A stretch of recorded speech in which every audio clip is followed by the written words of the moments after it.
Alright, we're attempting to do some video editing from the van on the road, and I've taken some of the dash cam footage from the tour, starting off with leaving Tucson here, and then the next clip will be on the way from Tucson over to New Mexico.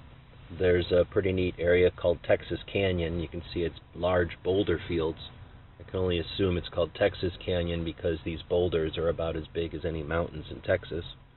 But we'll continue on and see a truck pulling some copper. This is a pretty common sight here in Arizona. They'll take a mountain and smash it down, run it through a big thing with ball bearings and water until it turns into a slurry, and then stick some electrodes in and you get these copper sheets. So we see these quite a bit coming from the mines. Heading into New Mexico, some footage of the southwest New Mexico, where it's kind of flat and the roads are pretty straight. But the rest of New Mexico is a lot more interesting. They've got more terrain.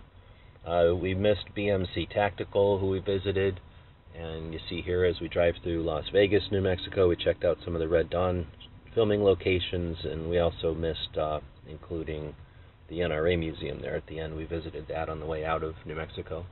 Heading up into Colorado, of course, we checked out Dragon Man's Museum.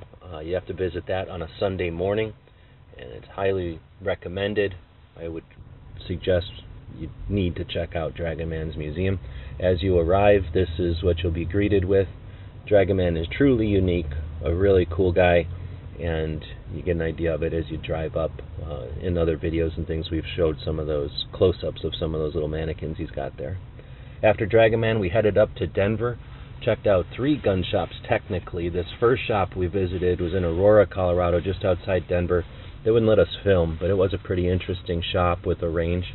Then we met up with Chris Steele, and he recommended Centennial Gun Club, just south of Denver. Very cool club, modern.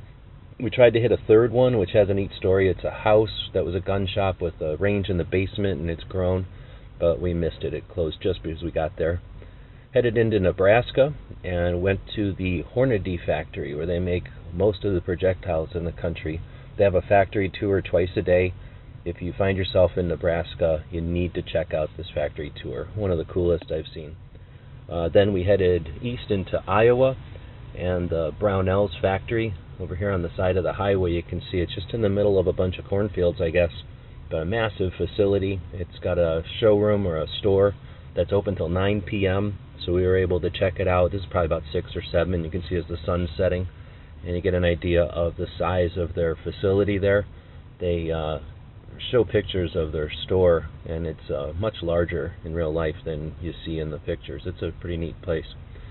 Okay, and then before we headed into Illinois, I needed to pick up a lockbox for my revolver, and checked out 3 Iowa gun shops right on the border. First one was closed. Google took me to a closed one. The second one here I'm driving up to on a residential property in that outbuilding. We'll do a whole video on that one. That one was cool. They didn't have the box, but they recommended I head over to this small, big box store, and they did have the lockbox. So another glimpse at a Iowa gun shop. Then we headed into Illinois.